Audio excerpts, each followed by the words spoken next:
բաներն են, որոնք այսօր միասին մեր տաղավարից կքննարկենք, եւ այսպես մեր հարևան Իրանում լայնամասշտաբ պատերազմ է սկսվել եւ արդեն առաջին օրերի ընթացքում գլխատվել է իրենց հոգեվոր իշխանության բերնախավը եւ այսպես ինչ է սպասվում, ինչ զարգացումներ կան եւ դրա ֆոնին Հայաստանի իշխանությունը Նիկոլ Փաշինյանը, Սուրեն Պապիկյանը, ով պատերազմից 1-2 օր առաջ էր եկել Իրանից, գնում են քարոզարշավի, պերաշկի եւ կուկուրուզ են ուտում եւ ասում են, որ միջազգային հարցերը խաղն են, խնդրեմ։ Բարև ձեզ, շնորհակալ եմ հրավերքի համար։ Սկսենք Իրանից եւ դրա հետ կապված ես կբարձրաձայնեմ մի քանի ազդակներ, որի շուրջ հետո կսկսենք վերլուծությունը, թե Իրանում ինչ է կատարվում եւ որը այդ ամեն ինչը գնում։ Առաջի ազդակը նա էր, որ հələ դեռ պատերազմից օրեր առաջ եղավ Էրդողանի բավական անսպասելի հայտարարություն առնային, որ Զանգեզուրի միջանցքի խնդիրը չստացվեց Պարսկաստանի կոշտ դիրքորոշման հետ կապված։ Երկրորդ ազդակը նաեւ որ Պարսկաստանի հետ Միացյալ Նահանգները վարում են ուրեմն քննարկումներ եւ բանակցություններ, եւ այստեղ կա Օմանի ղեկավարության պայմանավորվածությունների եւ բանակցությունների գաղտնազերծման հայտարարությունը, գաղտնազերծող հայտարարությունը առայն, որ այս անգամ, երկրորդ անգամ բանակցությունների ժամանակ Իրանը ամբողջությամբ համաձայնվում է Միացյալ Նահանգների պահանջների հետ եւ ընդամենը ժամեր հետո սկսվում է պատերազմ։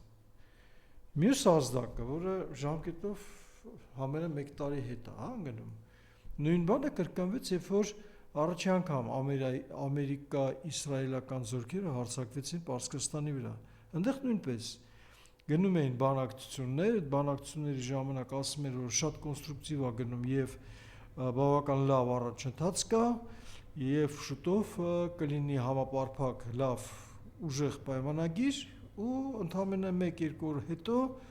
Իսրայելը հարձակում է։ Եղանակը ձևը պատերազմի սկսելու նույնն է։ Առաջինը ոչ թե հարվածում է Միացյալ Նահանգները,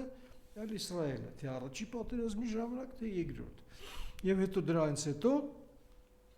իբր արդեն որպես դաշնակցի կարգավիճակում ուրեմն Միացյալ Նահանգները միանում են Իսրայելին եւ կատարում են ռազմական հանցագործություն։ Ուրիշ ձև չես կարող այստեղ ասես։ Ինչ որ իրանք անում են դա ամբողջ միջազգային իրավունքի տեսանկյունից ռազմական հանցագործություն, առավել եւս երբ որ զոհվում է 167 դպրոցական աղջիկներ 8-ից մինչև 12 տարեկան հասակում։ Սա, չգիտեմ, այսօր սպանվում է 14 ամսեկան Խամենեի թորնիկը։ Դա սպանվում այնց առաջի պահին եւ այսօր սրա մասին ամբողջ աշխարհը լռում է։ Ասենք ես ուզում եմ պատկերացնեմ Ռուսաստանը, եթե հանգարց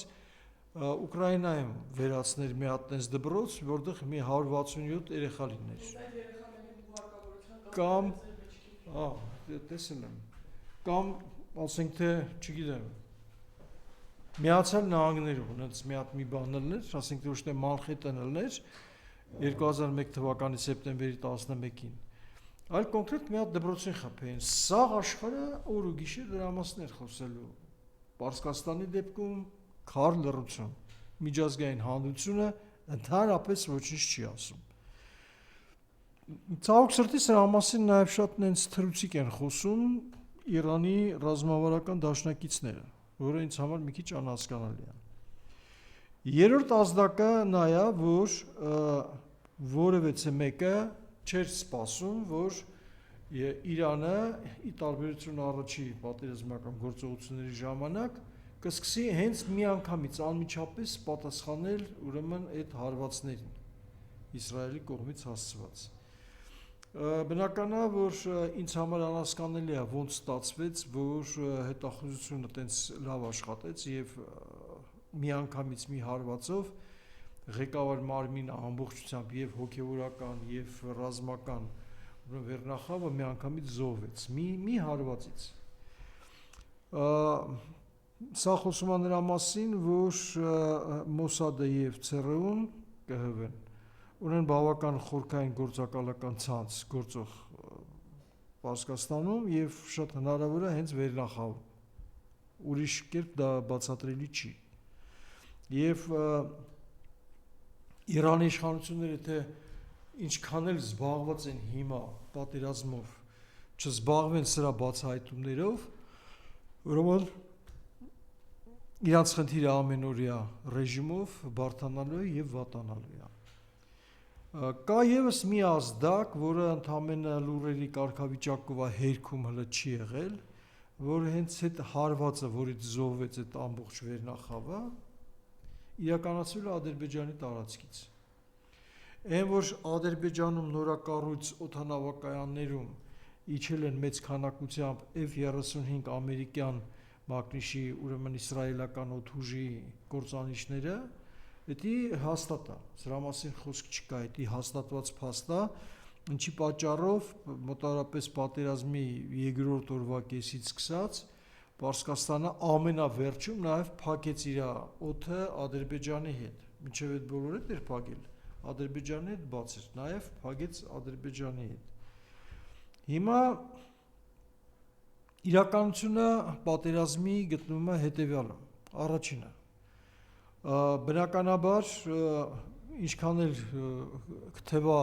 աբսուրդ, բայց իրականությունը հեչ աբսուրդ չի։ Խոսքը գնում է Թրամփի ուղու մասին, որի նկատմամբ շատ կոշտ ու ժխտողական կեցվածք ընդունել Պարսկաստանը, իսկ Թրամփի ուղին հիմնականում ուղղված է եւ Պարսկաստանի դեմ եւ Ռուսաստանի դեմ։ Հետեւաբար պատերազմի սկզբի ուրեմն եւ հարցերից մեկը դա է։ Երկրորդ հարցը շատ մեծ հույս ու հավատ ունեին ամերիկա-իսրայելական ուրեմն ուժերը, որ այս ռազմական հանցագործությունը սկսելով եւ շարունակելով իրանք ինչ որ չափով կկարողանան ներազդել ռուս-ուկրաինական պատերազմի վրա, շեղելով ռուսների ուշադրությունը դեպի Պարսկաստան եւ մատակարարումները զենքի ենթադրելով, որ Ռուսաստանը ակտիվորեն կսկսի օգնել իր դաշնակցին, ուրեմն Իրանի Հանրապետությանը եւ զենք կմատակարարի թույլատնելով իր հարձակողական հնարավորությունները Ուկրաինայում, որը իրականում նույնպես տեղի չունեցավ։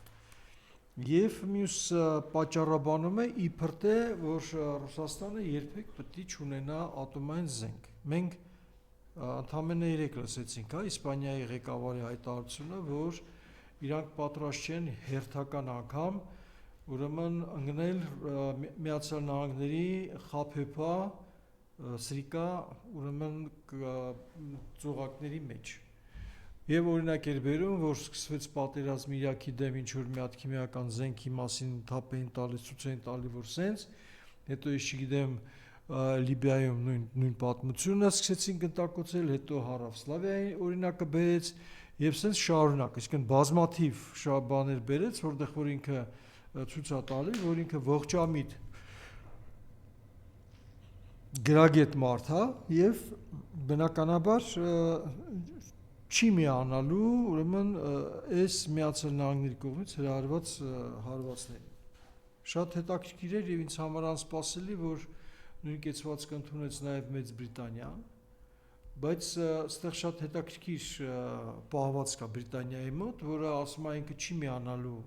եւ դեմ է Իրանի դեմ պատերազմին, բայց դատապարտում է Իրանին ուրեմն հարվածներ հասցնելու Իսրայելի եւ ամերիկյան բազաների վրա։ Այսինքն ինքը դատապարտում է հարձակումը Իրանի վրա եւ դատապարտում է, որ Իրանը պատասխանում է, որովհետեւ դուք հիշում եք, չէ՞, պատերազմի սկզբից փետրվարի 28-ին Թրամփը հայտարարեց, որ մենք սկսեցինք պատերազմը Իրանի դեմ եւ հորդորում ենք, որ Իրանը հանգարց չհամարձակվի պատասխան տալ։ Այսինքն իրանք խփում են, գնդակուցում են, սպանում են, քանդում են, փլում են, սատկացնում են, դա նորմալ է, բայց հանկարծ Իրանը չհամարձակվի պատասխան տալ։ Թրամփը գիժա, հոգեկան հիվանդա, չգիտեմ ինչ է հետևանքը։ Այնուամենայնիվ պետք է հասկանալ մի բան, որ եթե հանգարց մեր մոտ այս պատերազմի քոյտակ ուրեմն Ադրբեջանը, որը հայտնել է ցավակցություն Խամեյնիի ուրեմն սպանության հետ կապված, բայց չի դատապարտել այդ հարձակումը,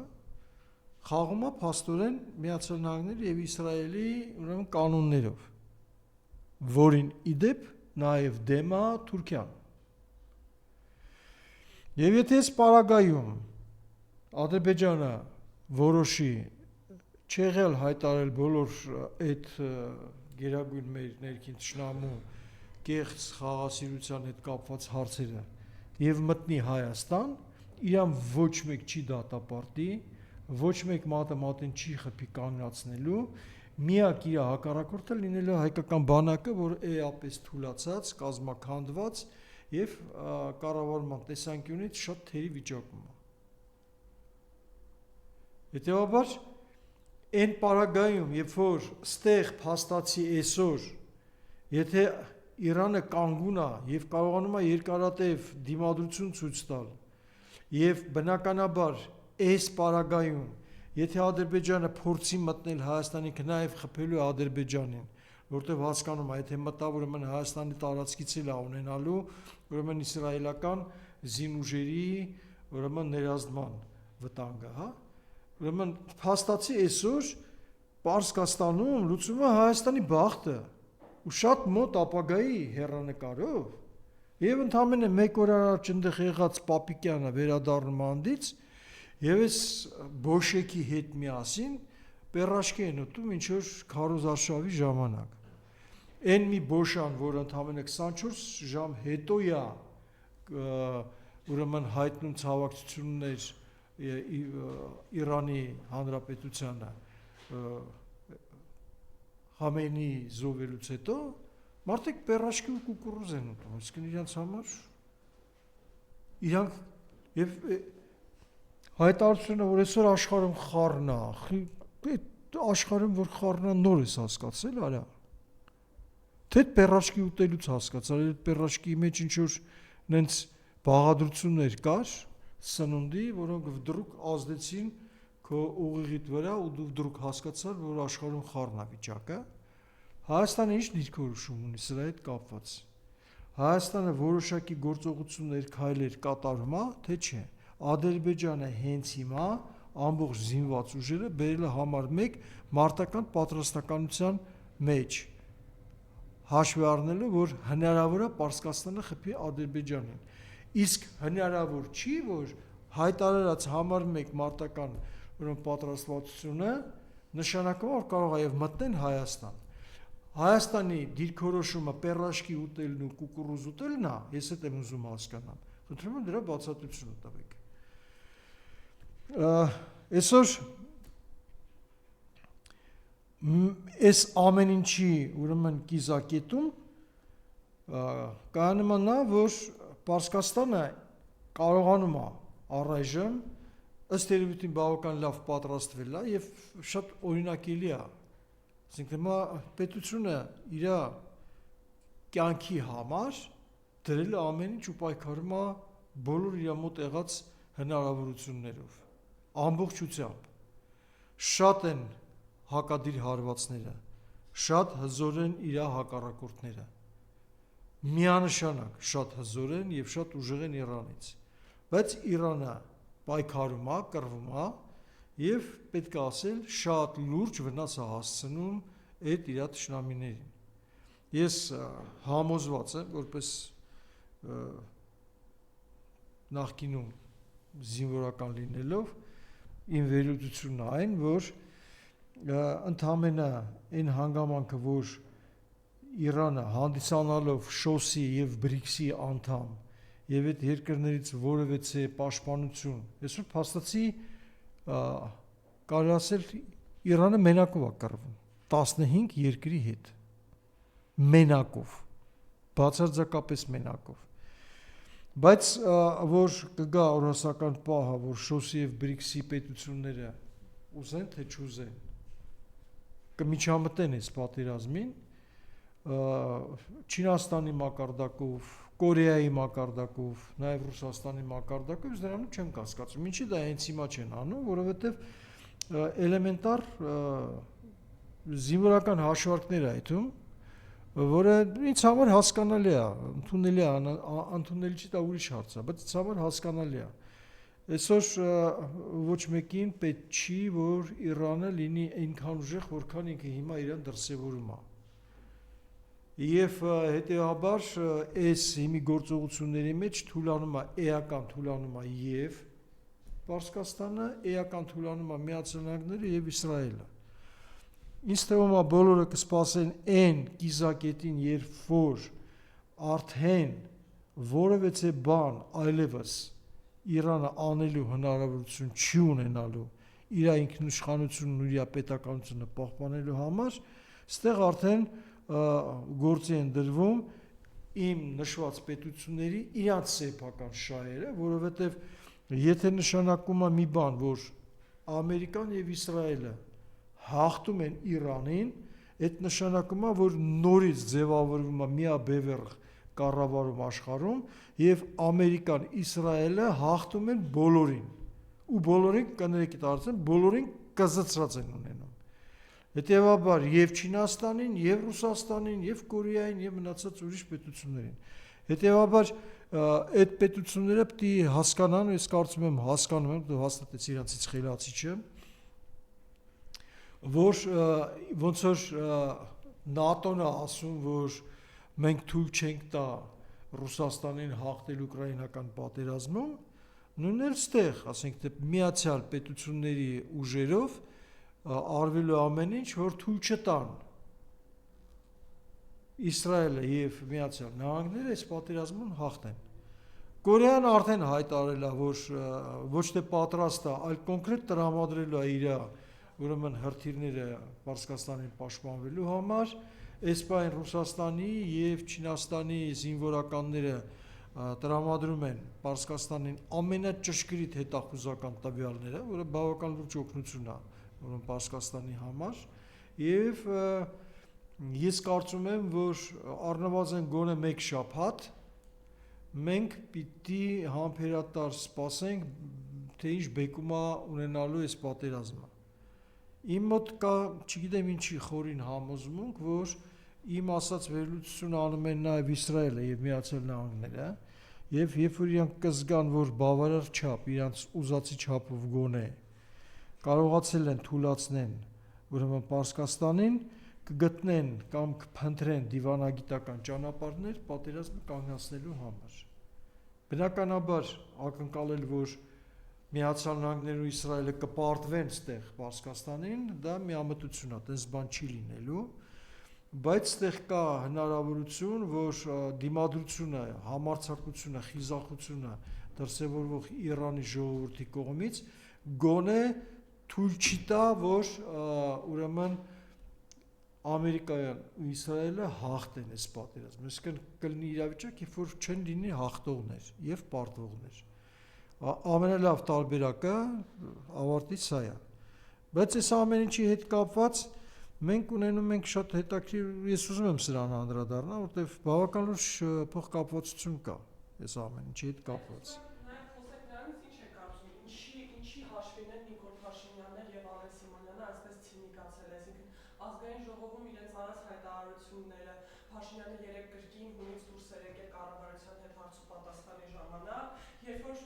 փաստացի իրեն ասում էին, որ փոխանակ գերաշկի ուտեք, միգուցե կարող է ավելի լուրջ հարցերով զբաղվեք, իսկ Արեն Սիմոնյանն էլ իր հերթին ծաղրում է նախկին հաղթած նախագահներին, այսինքն ինչի դրսևորում են, ինչի հաշվին են իրենք այսպես ցինիկացել։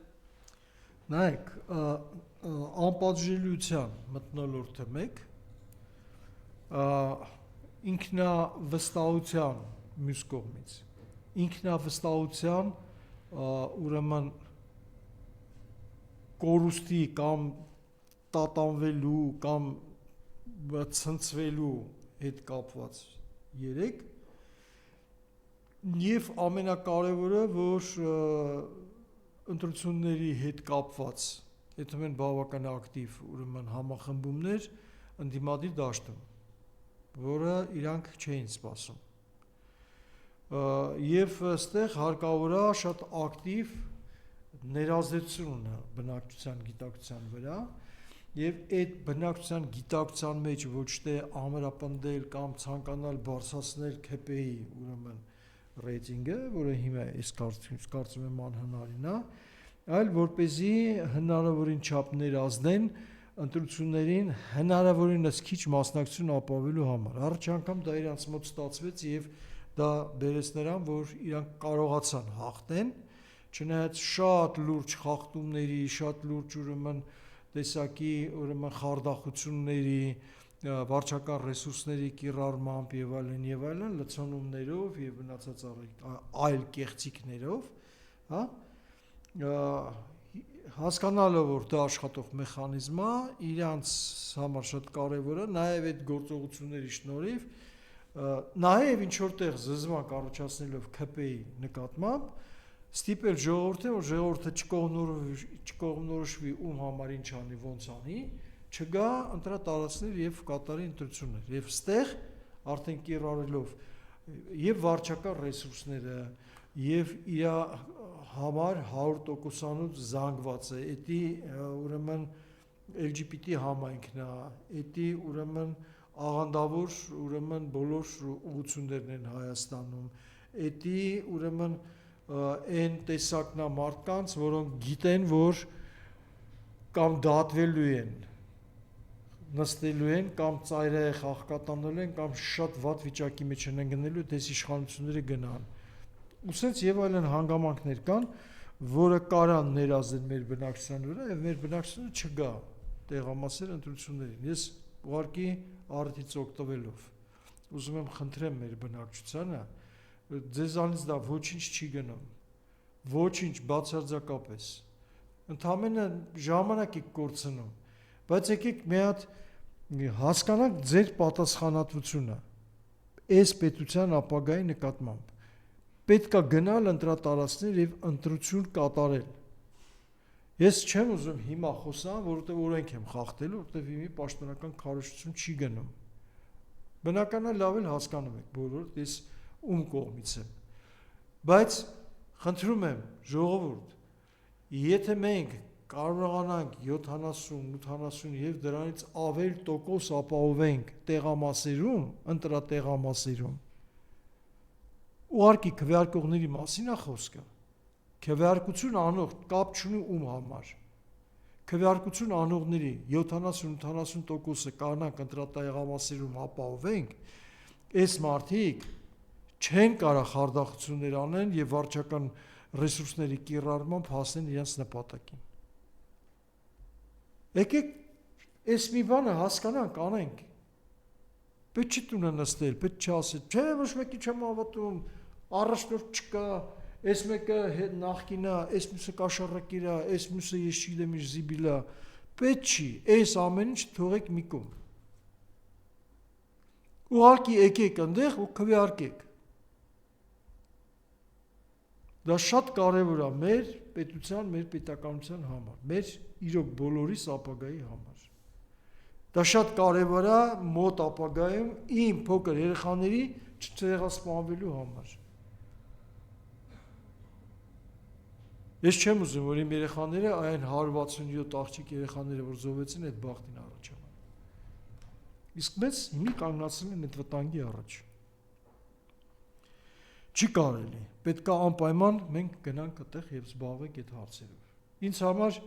նաեւ շատ տարօրինակ է, որ այս պերաշկի ուտողները փետրվարի 28-ին Սումգայիթի հետ կապված որևէ տեսակի քայլեր, գործողություններ այդ հարցը բարձրացնելու, կենթանացնելու, համաշխարհային ածաններում լսելի դարձնելու համար չեն անում։ Բայց շատ ակտիվ խոսում են 300,000 ադրբեջանցիների վերադարձի մասին։ Ընդ որում խոսում են մոտարապես են խոսուտով, եթե դուք ենթատեքստերով հասկանաք, որ ամեն ինչ որոշված է, որտեղ են գալու, որտեղ են բնակվելու, ինչ տներում են ապրելու, ում տների հաշվին են ապրելու, որտեղ ադրբեջանցիք ասում են մենք պետք է հետ գանք, հենց մեր տներում ապրենք, այ հիմա այդ տներում ապրող հայեր ջան, ձեզ հեսա դուս են շպրտելու, ես տենց եմ կարծում, իմ կարծիքով այդ նախադասությունների տակում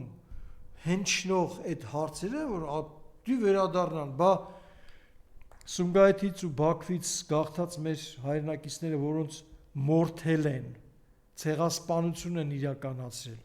մենակ ռուսական բանակը միտեղ 3 ժամ ուշացումով, միտեղ 3 օր ուշացումով, հա, եկել համատել է եւ այն մնացորդ հայերին մի կերպ փրկել է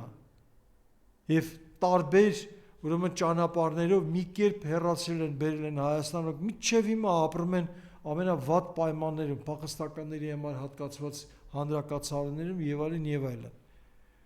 Բայց դրանք վերադարձի իրավունք չունեն։ Բայց արցախցիներին, որ հայաթափեցին ընդեղից, իրանք վերադարձի իրավունք չունեն։ Ըստ դրա մասին դուք չեք խոսում, պերաշկի եք ուտում, կուկուռուզ եք ծամում, հա։ Մեկը նշանադրում է, մյուսը քաղաքացիական իր ամուսնությունն է լուծարում։ Այս հավատում եք դուք այս հեքիաթին։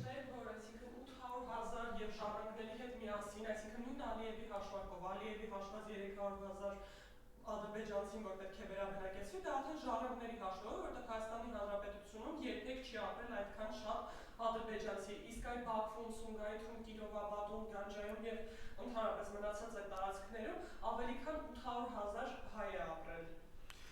Նայեք, Հայաստանում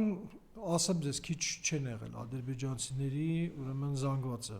քիչ չի եղել, միանշանակ։ Հարցը նրանում է, որ միգուցե 300,000-ից ավել է եղել, հարցը նրանում է, որ այդ զանգվածի առնվազն 95-96%-ը բնակչության ամենալավագույն ձևով կարողացել են իրենց տները վաճառեն, փոխանակումներ անեն եւ խաղ առանց որևէ դժվարությունների ուրեմն տեղափոխվեն ուրեմն Ադրբեջան։ Այն 5%-ը, այդ 5%-ն է, երբ որ նաև տեղի ունեցան Բաքվում ջարդերը եւ արդեն ստեղ այլևս հնարավոր չէր զսպել այդ առաջացած բարկությունը եւ դժգոհությունը ժողովրդի, մի քիչ ծեծել են, մի քիչ մարդ չեն սպանել, մի քիչ ծեծել են, բայց մեկա իրանց ունեցվածքով, բնակարանները վաճառած փողով, տրամադրված տեղից տրանսպորտային միջոցներով գնացել են Ադրբեջան։ 9 ամիս Սումգայիթից հետո հայերը չեն պատասխանել, հակառակը պատասխանատու ձևով հայտարարում են, որտեղ այդ մարդկանցից մեկը ես եմ եղել։ Ջոկատներ են կազմվել,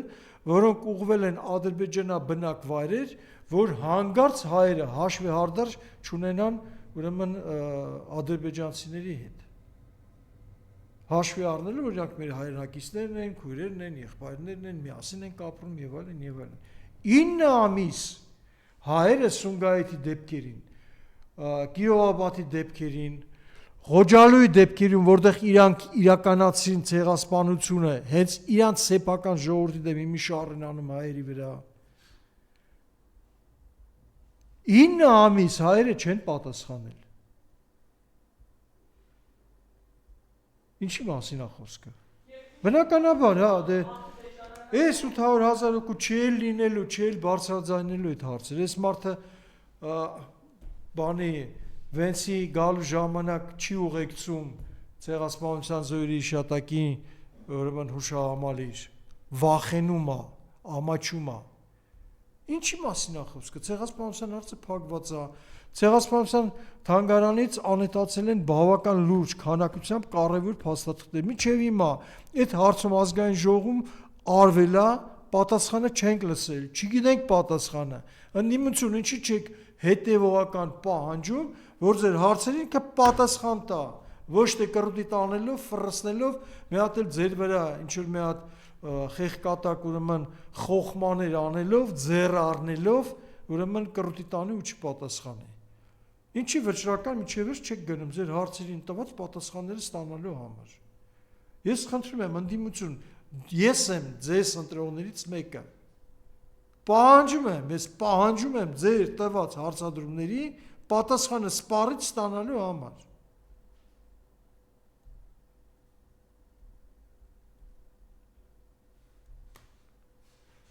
Այսօր մի հատ մի բան չասեցիք, այդ ամուսնության սկզբից ինչ որ եկեղեցիում գնացին, հայտարարեցին իրանց քաղաքացիական ամուսնության ուրեմն ավարտի մասին, հետո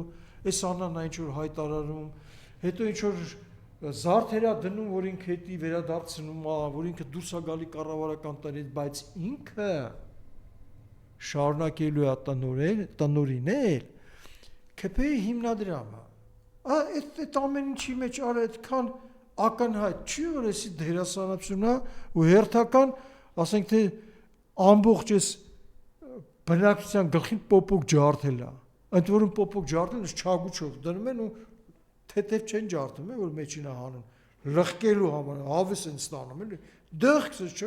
Դեղք ջարդում են sense բաներով։ Դա պարզ չի, որ սա բացարձակապես քարոզչական ուրեմն սխեմա է ընտրությունների համար եւ նաեւ մի շարք էսպայն բավական աղմկա հարույց ուրեմն գործողությունների հետ կապված ուրեմն դրվագներ։ Ինչի ոչ մեկ չի խոսում նրա մասին, որ Չախալյան Վահագի վիճակը կտրուկ վատացել է եւ փաստեր ապացույցներ կան, որ Նուբարաշենի քրեակատորական ուրեմն հիմնարկում ենթարկվել է բավական լուրջ ու ծանր կտանքների։ Ընդդիմություն խիչ եք խոսում դրա մասին։ Ես պահանջում եմ, որ սրա մասին խոսակ։ Ինչևից է, այս ամեն ինչի շահկապվածությունը, սկսած այս ամուսնալուծությունից, այս որ գնում այնտեղ ինչ որ քարոզություններ անում ու ավտոբուսների վրա հաղթանակա գրում, ոչ մի հաղթանակ է չես բերե, ոչ մի խաղաղություն, ներողություն, ոչ մի խաղաղություն չես բերել, դա սուտ թեզ է ու այդ սուտ թեզը մոտորերս կարա պայթի։ Եվ սրա նյարդային լինելու վիճակը ազգային ժողովում, նաև սրա հետ է կապված, որ ինքը ամեն րոպե սպասում է, որ այդ խաղաղության կեղծ թեզը պայթի, որովհետև նույնց եմ ասում, Ադրբեջանը համար մեկ պատրաստականության զորքերը բերել է ուրեմն պատրաստականությանը մարտական։ Պարսկաստանը հարցերը քննում հարվածել Ադրբեջանին, թե չէ, եւ Ադրբեջանը շատ հնարավոր է այն պատրվակով, որ մտնում է Հայաստան իր դաշնակից Ամերիկային եւ Իսրայելին օգնելու համար, շատ արդարացված է իր համար։ Եվ Թրամփը եւ Նետանյահուն կողջունեն, կծափարեն, միակ դրան շատ տարօրինակ է թվում, բայց դեմ դաշնակիցը լինելու է Թուրքիան։ Որովհետև Թուրքիային այսօր մահացու շահերին կպնող հարցը, եթե հանկարծ Իսրայելը եւ Միացյալ Նահանգները հաղթեն Պարսկաստանին։ Իդեպ շատ վտանգավոր է Թուրքիայի ապագայի համար։ Առավելևս որ Իսրայելը ցույց է տալիս իր այլանդակ ցինիզմը, իր տերորիստական պետություն լինելու հատկությունը, որ ոչ մի բան է առաջ չի կանգնում, ոչնչացնում է ամեն ինչ, բնակչություն, խաղաղ բնակչություն, փոքր երեխա, իրան вообще հետաքրքիր չի արձակվում է Բեյրութի վրա, խաղաղ տներն է քանդում, քայքայում, ասում է այդ բնակավայրերը, որ մենք ավիրում ենք, մենք իմացել ենք այնտեղ երկու հոգի Հեզբոլայի ինչ որ ղեկավարն են, երկու հոգու համար մի ամբողջ թաղամաս են հավասարացնում հողի հետ։ Ամբողջությամբ տերորիստական, վտանգավոր աշխարհի համար հրեական պետություն։ Ու ոչ մեկ մի բառ չի ասում այս պետությանը կանգնացնելու համար, ոչ մի քայլ չի նախաձեռնում, միջազգային համայնքի մասին է խոսքը։ Միջազգային հանրության մասին է խոսքը։ Այսօր Լիտվանը հայտարարել ինքը պատրաստ է օգնել Ամերիկային եւ Իսրայելին Իրանին դեմ կռվելու։ Ուրեմն Մակրոնն է մի կողմից հայտարարում է, որ դատապարտում է, մյուս կողմից ուրեմն ատոմային ուրեմն ցնցուղա ուզում մեծացնի ամբողջ Եվրոպայում ՆԱՏՕ-ին վերցնելով իր ատոմային ուրեմն բանի տակ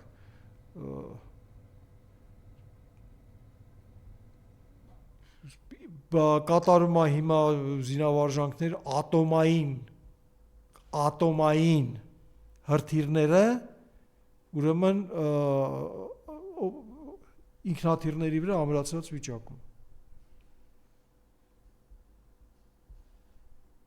միացյալ բանը Գերմանիան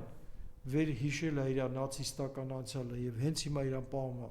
բացարձակապես նացիստական ձևաչափով զավթողական աշխարհազավթող գաղափարախոսությունով եւ ամեն ինչ դրան է տանում եւ այսպես շարունակ այնպես որ մի անգամ եմ ասում Թուրքիան շատ լավ հասկանում է որ Իսրայելի եւ Միացյալ Նահանգների հաղթանակը Իրանում իր համար մահացու վտանգավոր է բայց մնացած բոլորը այսօր չեն դատապարտելու Ադրբեջանին թե Ադրբեջանը մտնի Հայաստան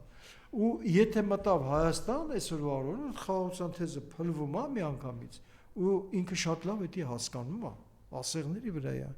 այդ ներվայնությունը ազգային ժողովում այդ վախմա ջուր խմի որ հանգարց չթույնավորեն իրան քեզ ոչ մեկ չի թույնավորելու դու պետք է դատվես ու ծանր դատվես սրանից դատվես որ սաղ աշխարհը քո նման անց ծնելու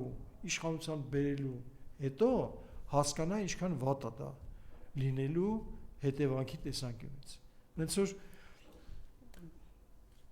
քեզ ոչ մեկ չի թույնավորելու արխային կարած ջուր խմես երբ որ հազդ գալիս է բայց իր վախերը հիմա իմ կարծիքով ոչ թե կախված է որ ինքնատրությունում կպարտվի կամ վատ կլինի ընտրությունները կամ եւ այլն այլ իր հիմնական խաղաքարտը խաղաղությունը ամեն ժամ վտանգի տակ է այսքանը ես եմ շնորհակալ